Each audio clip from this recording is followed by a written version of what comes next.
Chucky Rhino TV, Showbiz Balita. Ang pag-uusapan po natin ngayon ay tungkol kay Gioty Amji at kay Rumeysa Gilji. Si Gioty ang pinakamaliit na babae sa mundo. Si Rumeysa naman ang pinakamatangkad na babae sa mundo. Ayon sa pagsusuri, si Gioty Amji ipinanganak noong ika-16 ng Disyembre 1993. Ay isang artista mula sa India na kilala sa pagiging pinakamaikling babaeng nabubuhay sa buong mundo ayon sa Guinness Records. Matapos ang ika-18 na arawan ni Amji noong ika-16 ng Disyembre 2011, opisyal siyang idiniklara ng Guinness World Records bilang pinakamaikling babaeng nabubuhay sa mundo na may taas na 62.8 cm, 2 feet and 3/4 inches. Ang kanyang limitadong taas ay dahil sa isang genetic disorder na tinatawag na primordial dwarfism. Si Amji ang itinatampok sa dokumentaryo noong 2009 na pinamagatang Body Shock, 2 Foot Tall Teen. Siya rin ay isang paunahing kalahok sa Bigg Boss 6, isang palabas sa telebisyon sa India, noong ika-13 ng Agosto 2014.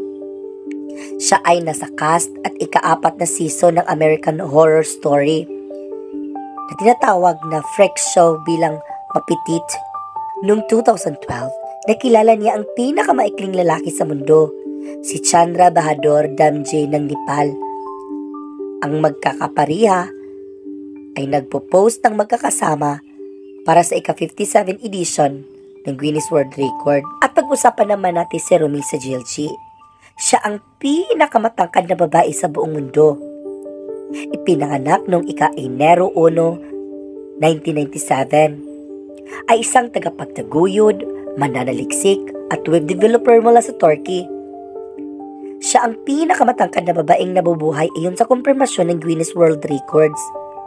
Mayroon din siyang mga titulo na pinakamalaking kamay, pinakamalaking daleri, pinakamahabang likod, at dati na may hawak na titulo na pinakamatangkad na babaeng teenager na nabubuhay na ibinigay ng Guinness Records. Siya ay may taas na 215.16 cm or 7 feet or 0.71 inches.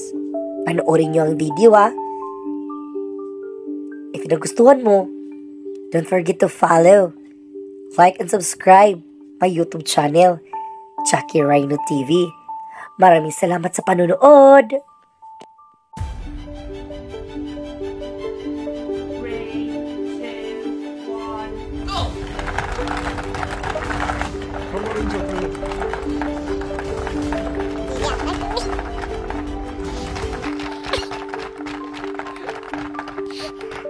It is not one ball. Hold it. Hold it. Yep.